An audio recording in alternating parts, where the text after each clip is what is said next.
கர்த்தருக்குள் மிகவும் பிரியமானவர்களே, இந்த அருமையான வீடியோ செய்தியின் வழியாக உங்களை சந்திப்பதிலே நான் பெருமகிழ்ச்சி அடைகிறேன்.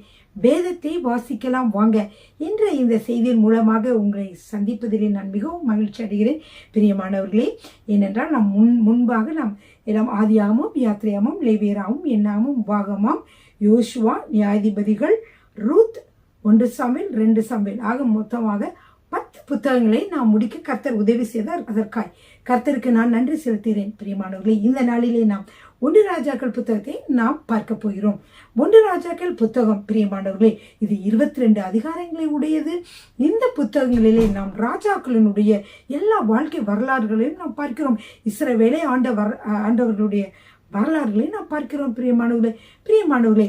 இந்த 1 ராஜாக்கள் பகுதியினுடைய நோக்கம் என்னவென்றால், இதிலே இஸ்ரவேலை ஆண்ட அரசர்கள், யூதாவை ஆண்ட அரசர்களுடைய வாழ்க்கை வரலாறு, அது மட்டுமல்ல கர்த்தருக்கு பயந்து உண்மையாய் வாழ்ந்த உத்தம ராஜாக்களினுடைய உயர்வுகளையும், அதே நேரத்தில் கர்த்தருக்கு பயப்படாமல் பல தேவையில்லாத கர்த்தருக்கு விரோதமான காரியங்களை செய்த ராஜாக்களினுடைய சீக்கிரமாய் அவர்கள் மடிவதின் பல காரணங்களையும் நாம் இந்த புத்தகத்திலே நாம் ஆராய்ச்சி செய்யலாம் பிரியமானவர்களே.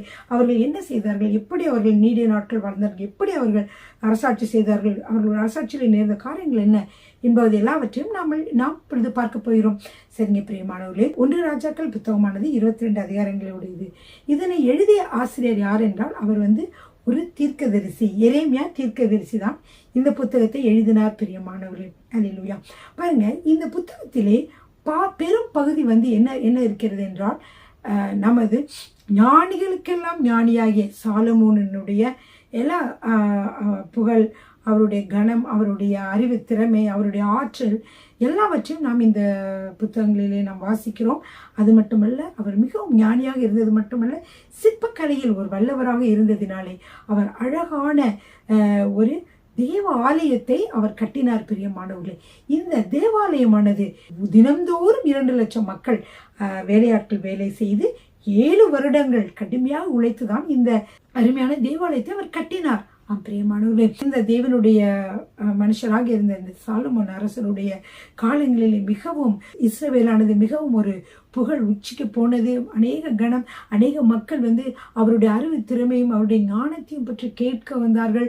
அது மட்டுமல்ல, அவர் அழகாக அமைத்த அந்த தேவாலயத்தினுடைய அருமைய பெருமைகள் எல்லாம் பார்ப்பதற்காக பல நாடுகளிலிருந்தும் அரசிகள் எல்லாம் வந்த வண்ணமாகவும் போய்கொண்டிருந்த வண்ணமாகவே இருந்தார்கள். அவ்வளவு புகழ் வாய்ந்ததாக இருந்தது பிரியமானவர்களே. ஆனால் ஒரு காலத்திலே, அவருடைய இறுதி காலத்திலே அவ்வளவு நாடு சிறப்புற்றதாக இருக்கவில்லை. அந்த நாட்டிலே பிரியமானவர்களே, மக்கள் மிகவும் பாரமுற்றவர்களாக, மிகவும் கவலை அடைந்தவர்களாக அவர்கள் மாறினார்கள். அது மட்டுமல்ல, அவங்க அந்த நாட்டிலே நிறைய பிரிவினைகள், பிளவுகள் எல்லாம் அங்கே மலிந்து கிடந்தன. இப்படிப்பட்ட காரியங்கள் நடந்ததற்கும் இந்த அரசாட்சியினுடைய காரியங்கள் இருந்ததற்கும் காரணம் என்னவென்று பார்த்தால், இந்த 3 காரணங்களை சொல்லலாம் பிரியமானவர்களே. அரசராகிய சாலமோன் என்ன செய்தார் என்றால், அவருடைய ஆட்சி காலத்திலே மிகவும் ஆடம்பரமாக அவர்கள் இருந்ததினாலே, ஆடம்பரமாக அவர்கள் நிறைய செலவினங்களை செய்ததினால் இது மக்களுக்கு பாரமாக அமைந்தது. அது ஒரு காரணம். 2வதாக பிரியமானவர்களே, அரசர்கள் வருகிறார்கள், போகிறார்கள், அவர்களெல்லாம் அவர் திருப்திப்படுத்த வேண்டும் என்று சொல்லி தமது திறமையினாலே அவர்களை கவர வேண்டும் என்று சொல்லி சாலமன் பல காரியங்களை அவர் முயற்சி செய்து கொண்டு வந்ததினாலே அவர் தேவனை பிரியப்படுத்த, தேவனை முதலிடத்திலே வைக்க தவறிவிட்டார் பிரியமானவர்களே. 3வதாக அவரது திருமண வாழ்விலே பிரியமானவர்களே, அவருடைய வாழ்க்கையானது ஒரு உயர்வான ஒரு கட்டத்திற்கு உச்ச கட்டத்தை அது அடைந்தது என்று சொல்லலாம். ஏனென்றால் அவருக்கு 700 மனைவிகளும் 300 மறுமனையாட்டிகளும் அவருக்கு இருந்தார்கள் பிரியமானவர்களே. எனவே இந்த இவர்களை திருப்திப்படுத்த, இவர்களோடு நேரத்தை செலவழிக்கவே அவருக்கு நேரம் போதாமல் இருந்தது. அது மட்டுமல்ல, இந்த மக்களினாலே இவர்கள் விக்கிரக ஆராதனை செய்கிறவர்களும் பல வேறுபட்ட கடவுள்களை வணங்குகிறவர்களாகவும் அதற்கு பலியெல்லாம் செலுத்துகிறவர்களாகவும் அவர்கள் இருந்ததினால் இவர்கள் தேவனுடைய ஆலயம் அழகாக இருக்கிறது. இவர்களும் தனக்கு முடிந்த அளவுக்கு என்ன செய்தார்கள் என்றால், சாலமனோடு போராடி, எங்களுடைய கடவுளுக்கும் நீ கோயில் கட்டித்தர வேண்டும் என்று சொல்லி பலியெல்லாம் செலுத்த சொன்னார்கள். எனவே ஒரு அருமையான ஆலயத்தை கட்டிய ஒரு ஞானமுள்ள சாலமன் பிற்காலத்திலே ஒரு முட்டாளாக, அது மட்டுமல்ல அவர் ஒரு விக்கிரக ஆராதனை செய்பவராக மாற முடியுமா? மாறினால் எவ்வளவு அது பரிதாபமானது. ஆம் பிரியமானவர்களே, அது உண்மையாகவே மாறிவிட்டது. சாலமோனுடைய வாழ்க்கையிலே அப்படியே மாறிவிட்டது பிரியமானவர்களே. எனவே நாம் இதிலிருந்து என்ன கருத்து தெரிகிறோம் என்றால், எவ்வளவு ஞானியாக இருந்தாலும், எவ்வளவு நாம் புகழ் அடைந்தவர்களாக இருந்தாலும், நமக்கு நிறைய திறமைகள் இருந்தாலும், நாம் கர்த்தருக்கு முதலிடம் கொடுக்காமல் விட்டால், அப்படிப்பட்ட ஒரு வாழ்க்கை நாம் வாழ்வோமானால், நாமும் கடவுளை விட்டு விலக பல காரணங்கள் நம்முடைய வாழ்க்கையிலே அமையும் பிரியமானவர்களே. இதில் சுருக்கமாக சொன்னால், நம்முடைய வாழ்க்கையிலே நாம் கர்த்தருக்கு பிரியமானவர்களாக இருக்கிற பொழுது எப்பொழுதும் மறைவு கட்டப்பட்ட தோட்டமாக, முத்திரிக்கப்பட்ட கிணறாக, கர்த்தருக்குள்ளே ஒரு மறைவானவர்களாக நாம் வாழ வேண்டும் பிரியமானவர்களே. ஆனால் அப்படி இல்லாமல் முத்திரிக்கப்பட்ட கிணறாகவும் மறைவு கட்டப்பட்ட ஒரு துறவாகவும் நாம் இல்லாமல் இருக்கிற பொழுது என்ன ஆகிறது என்றால், ஒரு சின்னதாக சாத்தானுக்கு நாம் கதவை திறந்து விட்டோம் என்றால், அவன் அந்த சின்ன இடைவெளியிலே உள்ளே முழுவதுமாக என்ன செய்து விடுவான் என்றால், நம்முடைய வாழ்க்கையை நாசப்படுத்தி விடுவான். இதுதான் பிரியமானவர்களை நாம் சாலமோனுடைய வாழ்க்கையிலே நாம் பார்க்கிறோம். அவர் சிறிதாக கதவு திறக்கப்பட்டது. அவருடைய வாழ்க்கையிலே எப்படி கதவு திறக்கப்பட்டது? பல மனைவிகளை திருமணம் செய்தார். அது மட்டுமல்ல, அந்த மனைவிகள் எல்லாரும் சில பேர் விக்கிரகத்தை வணங்குகிறார். அதாவது சில பேர் வேற்று மதத்தினை சார்ந்தவர்கள், வேறு கடவுளை வணங்குகிறவர்களாகவும் இருந்தார்கள். அவர் திருமணம் செய்ததினாலே அவர் என்ன செய்து விட்டார்? ஒரு கதவை திறந்து விட்டார் சாத்தான் உள்ளே நுழைவதற்கு. அதனால உள்ள ஒரே கலைபரமா சாத்தான் ஆக்கிவிட்டார். அந்த அவருடைய வாழ்க்கையும் நாசமானது மட்டுமல்ல, அவருடைய இறுதி காலம் அவர் அவ்வளவு மகிழ்வுள்ளதாக இல்லை. அதற்கு அடுத்தபடியாக அவருடைய ராஜ்யம் மட்டுமல்ல, இந்த அழகாக கர்த்தர் அமைத்த இந்த இஸ்ரவேல் ராஜ்யமானது இரண்டாக பிளவுபட்டது. இஸ்ரவேல் ராஜ்யம், யூதா ராஜ்யம் என்று பிளவுபட்டதை நாம் பார்க்கலாம் பிரியமானவர்கள். எனவே நம்முடைய வாழ்க்கையிலே நாம் கர்த்தருக்கு பிரியமானவர்களாகவும், நாம் மறைவு கட்டப்பட்ட ஒரு தோட்டமாகவும் நாம் இருப்போம் என்றால், எந்த ஒரு வழியும் சாத்தானுக்கு கொடுக்காதவர்களாக நாம் இருப்போம் என்றால், நம்முடைய வாழ்க்கையை நாம் மட்டுமல்ல, நம்முடைய சந்ததியினரும் எப்படி வருவார்கள்? செழிப்புள்ளவர்களாக, மேலும் மேலும் மேலும் அடுத்த சந்ததியாக ஒவ்வொருவரும் கர்த்தரை அறிந்தவர்களாகவும் ஆசீர்வதிக்கப்பட்டவர்களாகவும் ஒரு மன மகிழ்ச்சியுள்ள குடும்ப சந்ததியாகவும் வரும் பிரியமானவர்கள். எனவே தான் நாம் கர்த்தரை ஆராதிக்க வேண்டும், கர்த்தரிடத்தில் அன்பு செலுத்த வேண்டும், கர்த்தரிடத்தில் நாம் ஜெபிக்க வேண்டும், கர்த்தரோடு ஐக்கியம் வைத்துக் கொள்ள வேண்டும், நாம் கர்த்தருக்கு பயந்தவர்கள் வாழ வேண்டும் பிரியமானவர்கள். இதை இந்த ராஜாக்கள் மூலியமாக நம்ம இந்த 1 ராஜாக்கள் புத்தகத்திலே நம்ம அழகாக அறியலாம். ஆண்டவர் சொல்லுகிறார், முக்கியமான வசனத்தை சொல்லுகிறார். அந்த வசனத்தை நாம் வாசிப்போம். 1 ராஜாக்கள் புத்தகம் 9வது அதிகாரம், அதிலே 4, 5 வாசிக்கிறேன். இப்போ என்ன நடக்குதுன்னா, சாலமோன் கர்த்தருடைய ஆலயத்தையும் ராஜ அரண்மனையும் தான் செய்ய வேண்டும் என்று விரும்பின எல்லாவற்றையும் கட்டி முடித்த பின்பு கர்த்தர் கிபியோனிலே சாலமோனுக்கு தரிசனமானது போல 2ஆம் தரமும் அவனுக்கு தரிசனமானார். 9வது அதிகாரம் 3வது வசனம். கர்த்தர் அவனை நோக்கி, நீ என் சமூகத்தில் செய்த உன் விண்ணப்பத்தையும் உன் வேண்டுதலையும் கேட்டேன். நீ கட்டின இந்த ஆலயத்தில் என் நாமம் என்றென்றைக்கும் விளங்கத்தக்கதாக அதை பரிசுத்தமாக்கினேன். என் கண்களும் என் இருதயமும் என்னாலும் அங்கே இருக்கும் என்று சொல்லி ஆண்டவர் என்ன சொல்றாரு? அந்த தேவாலயத்தில் எப்பயுமே நான் கவனிச்சுட்டே இருப்பேன், பார்த்துக்கிட்டே இருப்பேன். நீங்கள் பண்ணுகிற வேண்டுதலாம் கேட்பேன். நீங்கள் பண்ணுகிற அந்த பலிபீடத்தில் நீங்கள் செய்கிற எல்லாம் பலியிடுகிறதே நான் பார்ப்பேன் என்று சொல்லி ஆண்டவர் அவ்வளோ அன்பாக அவ்வளோ சந்தோஷமாக சொல்கிறாரு. அப்போ அவருக்கு சொல்கிறாரு, நான் உனக்கு கட்டளையிட்ட எல்லாவற்றையும் நீ செய்து என் கட்டளைகளையும் என் நியாயங்களையும் கை கொள்ளும்படிக்கு என் சமூகத்தில் மன உத்தமமும் செம்மையுமாய் உன் தகப்பனாகிய தாவீது நடந்தது போல நடப்பாயானால். இதுதான் கர்த்தர் விரும்புகிற ஒரு காரியமாக இருக்கிறது. 9வது அதிகாரம் 4வது வசனம். இது போல நாம் வாழ வேண்டும் என்று விரும்புகிறார். அப்படி நாம் வாழ்ந்தால் இஸ்ரவேலின் சிங்காசனத்தின் மேல் உட்காரும் புருஷன் உனக்கு இல்லாமல் போவதில்லை என்று உன் தகப்பனாகிய தாவீதோடே நான் சொன்னபடியே இஸ்ரவேலின் மேலுள்ள உன் ராஜ்யபாரத்தின் சிங்காசனத்தை என்றென்றைக்கும் நிலைக்க பண்ணுவேன். அப்படின்னா என்ன அர்த்தம்? இந்த சிங்காசனத்தின் மேல உனக்கு அடுத்து உன் மகன், உன் மகனுக்கு அடுத்து உன் மகனுடைய மகன், இப்படியாக நான் என்ன செய்வேன்? அவர்களை அமரச் செய்வேன். அமர்வதற்கு ஆள் இல்லாமல் போவதில்லை என்று சொல்லி ஆண்டவர் சொல்லுகிறார். அதே நேரத்தில் 6, 7 நாம் படிக்க வேண்டிய முக்கிய விஷயம் படிப்போமா? நீங்களும் உங்கள் பிள்ளைகளும் என்னை விட்டு பின்வாங்கி நான் உங்களுக்கு முன்வைத்த என் கற்பனைகளையும் என் கட்டளைகளையும் கை கொள்ளாமல் போய் வேறே தேவர்களை சேவித்து அவைகளை பணிந்து கொள்வீர்களாகில் நான் இஸ்ரவேலுக்கு கொடுத்த தேசத்திலே அவர்களை வைக்காதபடிக்கு நிர்மூலமாக்கி பிரியமானவர்களே, இங்க பாருங்க, இது வந்து இந்த வார்த்தை தீர்க்க தரிசனமாக பின்னாடி விளங்கினது. நான் இஸ்ரவேலுக்கு கொடுத்த தேசத்தில் அவர்களை வைக்காம என்ன செஞ்சாரு, அசீரியர்களும் பாபிலோனியர்கள் வந்து என்ன செஞ்சுட்டாங்க, வந்து கைதிகளாக வந்து இஸ்ரவேல் தேசத்தை வந்து என்ன செஞ்சாங்க, அந்த மக்களை கைதிகளாக கைப்பற்றி போனார்கள், சிறையிருப்பாக அவர்களை கொண்டு சென்றார்கள் என்று சொல்லி நாம் பார்க்கிறோம் அல்லவா. அதனால அப்போ அவர் சொல்றாரு, நான் இஸ்ரவேலுக்கு கொடுத்த தேசத்திலே அவர்களை வைக்காதபடிக்கு நிர்மூலமாக்கி என் நாமம் விளங்க நான் பரிசுத்தமாக்கின இந்த ஆலயத்தை என் சமூகத்தை விட்டு தள்ளுவேன்னு சொல்றாரு. நீ எனக்கு கஷ்டப்பட்டு எனக்கு படிக்கிறியா, எனக்கு காணிக்கை படிக்கிறியா, எனக்கு வேண்டியதெல்லாம் கொடுக்கிறியா, நான் எல்லாத்தையும் ஒரு காலத்துல தள்ளுவேன். எப்ப நீ எனக்கு கீழ்ப்படியாமல் இருக்க பொழுது என்ன செய்யுது, உன்னுடைய பலியும் எனக்கு அருவருப்பானது அப்படின்னு ஆண்டவர் சொல்றாரு. அந்த தேவாலயத்தையும் அதே மாதிரி என்ன செஞ்சிட்டாரு, அவர் தள்ளிவிட்டார். அந்த தேவாலயத்திற்கு பொருள் எல்லாம் மக்கள் கொள்ளையடித்து, அரசர்கள் கொள்ளையடித்து சென்றார்கள் என்று பின்னாடி 1 ராஜாக்களை நம்ம படிப்போம். இந்த காரியங்கள் எல்லாம் ஆண்டவர் வந்து முதலே சொல்றாரு. நான் இஸ்ரவேலுக்கு கொடுத்த தேசத்தில் அவர்களை வைக்காதபடிக்கு நிர்மூலமாக்கி என் நாமம் விளங்க நான் பரிசுத்தமாக்கி இந்த ஆலயத்தை என் சமூகத்தை விட்டு தழுவேன். அப்பொழுது இஸ்ரவேல் சகல ஜனங்களுக்குள்ளும் பழமொழியாகவும் வசை சொல்லாவும் இருப்பார்கள். அப்போ ஆண்டவர் என்ன சொல்றார், நீ எனக்கு உண்மையாக இருந்தால், நீ என்னை தேடினால் நான் உனக்கு தென்படுவேன். நீ என் இடத்துல ஒரு மன்னிப்பு கேட்டா நான் அந்த பாவத்தை மன்னிப்பேன். நீங்க எனக்கு பயந்து நடந்தீங்கன்னா உங்களை நான் பத்திரமா நான் பாதுகாப்பேன். நீங்க என்னை விட்டு விலகினீங்கன்னா என்னென்னலாம் ஆகும்னு சொல்லி கர்த்தர் சொன்னதை பார்க்கிறோம். அதன்படியே இந்த 1 ராஜாக்களை அவர் சொன்னபடியே நடந்ததையும் நம்ம வந்து பார்க்கிறோம். பிரியமானவர்கள், இப்பொழுது வாங்க நம்ம வந்து என்ன பார்க்க போறோம்னா 1 ராஜாக்களுடைய பெயர் காரணம். சரி, இப்போ 1 ராஜாக்களுடைய பெயர் காரணம் எதுக்கு 1 ராஜாக்கள் ஒன்று வைக்கப்பட்டது என்றால், இது வந்து ராஜாக்களுடைய வரலாறுகளை பற்றி கூறுகிறது. இந்த புத்தகத்தினுடைய நோக்கம் என்னவென்று பார்த்தால், யூத அரசர்கள், இஸ்ரவேல் அரசர்களுடைய வாழ்க்கை வரலாறு எல்லாவற்றையும் அது நமக்கு சொல்வது மட்டுமல்ல, அது தேவனுக்கு பயந்த அரசர்கள், தேவனுக்கு பயப்படாத அரசர்களுடைய வாழ்க்கையும் நம்மை ஒப்பிட்டு பார்க்க வைக்கிறதாக இருக்கிறது. அதற்கு இந்த நூல் எழுதப்பட்டது. இதனுடைய எழுத்தாளர் யார் என்று பார்த்தால், இதே வந்து அருமையான நம்முடைய தீர்க்கதரிசி எரேமியா தீர்க்கதரிசி தான் எழுதியிருக்கிறார். அடுத்ததாக பின்னணி என்னவென்று பார்த்தால், இஸ்ரவேல் நாடு வந்து 2ஆக பிளவுறுகிறது என்று சொல்லி பார்க்கிறோம்.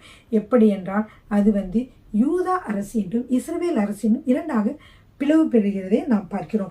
இது வந்து உலக பிரகாரமாக மட்டுமல்ல, ஆவிக்குரிய வாழ்க்கையிலும் இங்கே பின்னடைவுகள் அல்லது பிளவுகள் ஏற்படுகிறது என்று சொல்லி நாம் பார்க்கிறோம். பிரியமானவர்களே, சரிங்க, இதுல முக்கிய வசனம் என்னவென்று சொன்னால், 1 ராஜாக்கள் 9வது அதிகாரம் 4ம் 5ம் உங்களுக்கு இப்பொழுது நான் வாசித்து காட்டினேன் அல்லவா, அந்த வசனம்தான்.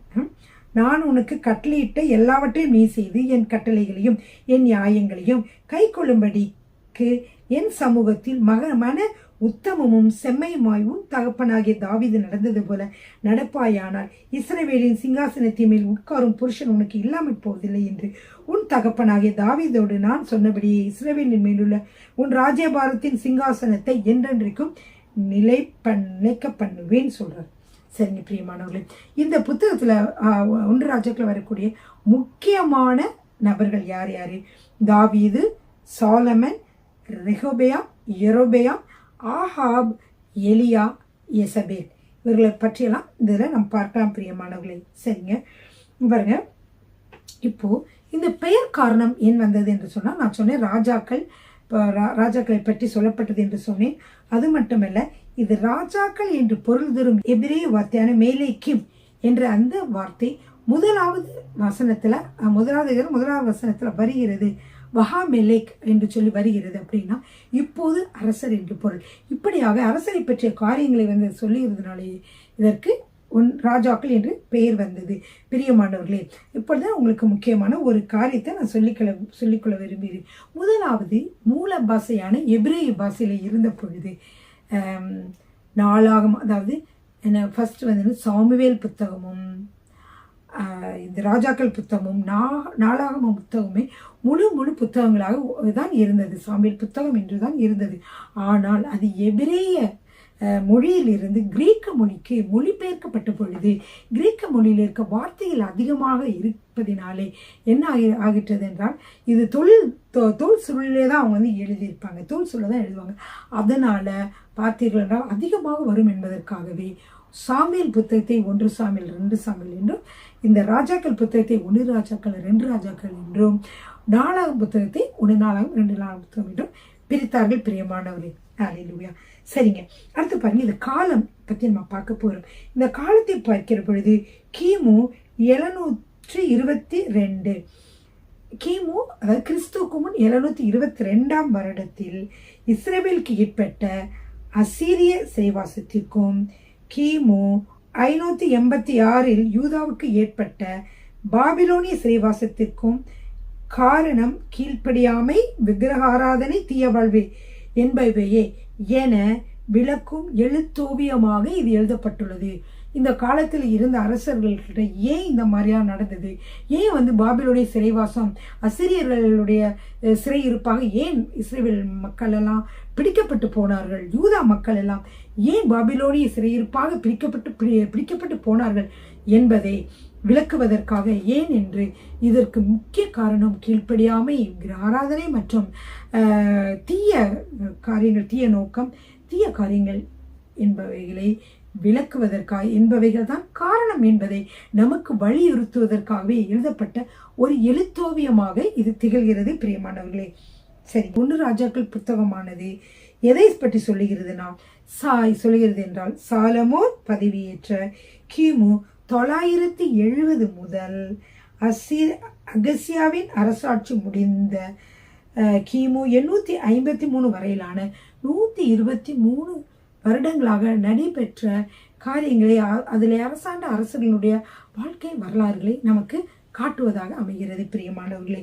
சரிங்க, அடுத்து இந்த நூல் கிமு 930 ஒரு பெரிய ஒரு முக்கியமான ஒரு செயலை, ஒரு முக்கியமான திருப்பத்தை அது காட்டுகிறது. 930 கிமு 930 என்ன நடந்தது என்றால், ஒரு ஐக்கிய நாடாக இருந்த இஸ்ரவேல் ஐக்கிய நாடு 2ஆக பிளவுபட்டு வடக்கு நாடு, தெற்கு நாடு என்று ஆனது. அதாவது வடக்கு நாடு இஸ்ரவேல் வடக்கு நாடாகவும் தெற்கு நாடாக யூதாவும் இருந்தது பிரியமானவர்களே. அதாவது கிமு 930 அப்படி என்ன விசேஷம் என்றால், சாலமோன் மரணம் அடைந்ததும் அந்த நாளில்தான் நாடு, அந்த ஆண்டில்தான், அதே ஆண்டில்தான் அந்த நம்முடைய இஸ்ரவேல் ஐக்கிய அரசானது 2ஆக பிளவுற்றது. யூதா அரசும் இஸ்ரவேல் அரசும் பிளவுற்றது பிரியமானவர்களே. சரிங்க, அடுத்ததாக பாருங்க, முதலாம் ராஜாக்கள்ல கிறிஸ்து வெளிப்படுகிறார் சில இடங்களிலே. இப்படி என்றால், சாலமோனுடைய ஞானம், புகழ், அறிவு, அவர் செய்கிற அரசாட்சி, அருமையான காரியங்கள் முதல் பகுதியில் அவர் கிறிஸ்துவை பிரதிபலிப்பதாக இருக்கிறது பிரியமானவர்கள். அதே போல எலியாவும் பார்த்தீர்கள் என்றால், அவர் செய்த அற்புதங்கள், அதிசயங்கள், அவருடைய ஜெப எல்லாவற்றையும் பார்க்கிற பொழுதும் கிறிஸ்துவை பிரதிபலிப்பதாக இருக்கிறது. அது மட்டுமல்ல, அதை விட யோவான் ஸ்நானகனை மிகவும் பிரதிபலிக்கிறது. ஏனென்றால் யோவான் ஸ்நானகன் மிகவும் அவர் எலியா எப்படி இருந்தார் என்றால், எதற்கு எடுத்தாலும் ஒரு எலியாவின் அக்கினி இறக்குவாரு, இதை செய்வார், தாம்னா என்ன செய்வார், மிகவும் முரட்டாட்டமாக இருந்து எல்லா காரியங்களும் அவர் செய்வார். அது முரட்டாட்டமாகன்னு சொல்ல முடியாது, ஒரு தைரியம், ஒரு போல்டாக எல்லா காரியத்தையும், ஒரு அன்பு இறக்கம் இல்லாமல் டக்குன்னு எல்லாவற்றையும் அவர் செய்து விடுவார். அதே மாதிரி தான் யோவான் ஸ்நானகன் இருந்தார். அதே சில இடங்களிலே எலியாவை பார்க்கிற பொழுது யோவான் ஸ்நானகனை சில இடங்களில் நாம் நினைவு கூறலாம். அப்படிப்பட்டதாக இருக்கிறது பிரியமானவர்களே. சரிங்க, இது முக்கிய பகுதிகள் என்னவென்று பார்க்கலாம். 1 ராஜாக்களின் முக்கிய பகுதிகள் என்னவென்று பார்த்தீர்கள், பிளவு என்ற சொல்லாட்சி தான். இது 12வது அதிகாரத்திலே காணப்படுகிறது. 12வது அதிகாரத்தில் தான் நாடு 2ஆக பிளவுற்றது என்று சொல்லி நாம் பார்க்கிறோம் பிரியமானவர்களே. அரசரும் மக்களும் தேவ உடன்படிக்கையை நேர்மையுடன் கடைபிடித்த பொழுது அந்த வாழ்ந்ததனுடைய அடிப்படையாக கொண்டுதான் குறிப்பிட்ட காலம் வரையிலான இஸ்ரவேலுடைய நல்வாழ்வு நிலைத்திருந்தது. ஏன்னா அரசரும் ஒழுங்காக இருந்தார், மக்களும் ஒழுங்காக இருந்தாங்க 12வது அதிகாரத்திற்கு வரைக்கும். அதற்கு பின்பு அவர்களுடைய வாழ்க்கையிலே ஏற்பட்ட எல்லாம் இந்த குளறுபடிகளால் என்னாச்சு, நாடும் குளறுபடியானதாக மாறிவிட்டதை நாம் பார்க்கிறோம் பிரியமானவர்களே. அடுத்து முக்கிய வசனங்கள் நான் சொன்ன அதிகாரம் 9வது அதிகாரத்தில் 4வது 5வது வசனம், அதே மாதிரி 11வது அதிகாரத்தில் 11வது வசனத்தையும் முக்கிய வசனமாக நாம் கொள்ளலாம். முக்கிய அதிகாரம் என்னது? 1 ராஜாக்கள் 12வது அதிகாரம் தான். ஒன்றிணைந்த ஐக்கிய அரசு 2ஆக பிளவுற்றது தான் அதை பற்றி சொல்வதுதான் அந்த 12வது அதிகாரம் பிரியமானவர்களே. சரிங்க, இப்படிதான் நம்ம நூல் ஆராய்ச்சிக்கு வரலாம். நூல் ஆராய்ச்சியில் என்னன்னா, இப்போ இந்த 1 ராஜாக்கள் புத்தகமானது 2 பெரும் பிரிவுகளாக பிரிக்கலாம். முதல் பிரிவிலே என்ன வருகிறது என்றால் ஐக்கிய அரசு, இரண்டாவது பிரிவிலே பிளவுற்ற அரசு. இந்த 2 பெரிய பிரிவுகளாக நாம் இதை பற்றி பிரிக்கலாம். முதல் பிரிவு என்ன சொன்னேன்? ஐக்கிய அரசு. 1 to 1 12 வரைக்கும், 12 அது 22 வரைக்கும் பிளவுற்ற அரசு. சரிங்க பிரியமானவர்களே, இந்த முதலாவது சொன்ன இந்த ஐக்கிய அரசை கூட நம்ம என்ன செய்யலாம்? சிறிய 3 பகுதிகளாக பிரிக்கலாம். முதலாவது பார்த்தீங்கன்னா சாலமனுடைய நியமனம், சாலமனுடைய உயர்வு, சாலமனுடைய வீழ்ச்சி, இப்படியாக 3 பகுதிகளாக பிரிக்கலாம். இந்த இரண்டாவதாக உள்ள பிளவுற்ற அரசையும் 3 சிறு பிரிவுகளாக பிரிக்கலாம். என்னவென்று பிரிக்கலாம்? நாடு பிளவுறுதல், அதற்கு அப்புறமாக பல்வேறு அரசர்களின் காலம். முதல் நாடு பிளவுறுதல், இரண்டாவது பகுதி என்னது? பல்வேறு அரசர்களுடைய காலம். மூன்றாவதாக எலியா மற்றும் ஆகாப் அரசருடைய, எலியா தீர்க்கதரிசி மற்றும் ஆகாப் அரசருடைய காலங்களை நாம் பார்க்கிறோம் பிரியமானவர்கள். இப்படியாக நாம் பிரிக்கலாம். இப்போ ஒன்றிணைந்த அரசுல சாலமனுடைய வாழ்க்கை வரலாறு 12 வரைக்கும் பார்ப்பீங்க. 12 அதிகாரத்திற்கு மீது பல்வேறு அரசனுடைய கால அரசாட்சி பற்றி நம்ம பார்க்கிறோம். சரிங்க பிரியமானவர்கள், இப்போ பாருங்க, இடம் பார்த்தீங்கன்னா எருசலேம் ஒன்றிணைந்த ஒரு அரசரினுடைய, எருசலேம் தான் அந்த ஒன்றிணைந்த அரசனுடைய தலைநகரமாக இருந்தது.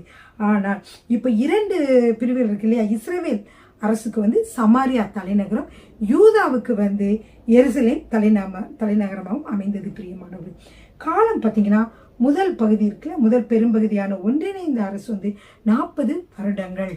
பிரியமானவர்களே, நாம் இப்பொழுது 1 ராஜாக்கள் புத்தகத்தை பார்த்து கொண்டு வந்தோம். இந்த மீதி பகுதிகளை நம்ம அடுத்த வீடியோவில் நம்ம பார்க்கலாம். மிகவும் சுவாரஸ்யமான இந்த புத்தகம் பிரியமான என்றால் அது 1 ராஜாக்கள் என்னது ராஜாக்களை பற்றி சொல்வதனால சாலமனுடைய வரலாறு, மற்ற அரசருடைய வரலாறு, யூத அரசர்கள், இஸ்ரவேல் அரசர்கள் என்று சொல்லி மிகவும் இன்ட்ரெஸ்டிங்காக இந்த டாபிக் போகும். எனவே நீங்கள் என்ன செய்ய வேண்டும்? கேட்டு அந்த நோட்டு புத்தகம், பைபிள் எடுத்து வச்சுக்கோங்க, நோட்டு புத்தகத்தை எடுத்து வச்சுக்கோங்க, பேனாவை எடுத்து வச்சுக்கோங்க. நல்ல அதுக்கு சொல்லப்பட்ட காரியங்களை நீங்களும் வீட்டிலேருந்து தியானம் பண்ணுங்கள், மற்றவருக்கு சொல்லுங்கள். இந்த வாழ்க்கையில், இந்த அரசருடைய வாழ்க்கையின் வழியாக நம்ம பல கருத்துக்களையும் பல அறிவுரைகளையும் பல பாடங்களையும் நாம் கற்றுக்கொள்ளலாம் பிரியமானவர்கள். ஹல்லேலூயா, ஆமென்.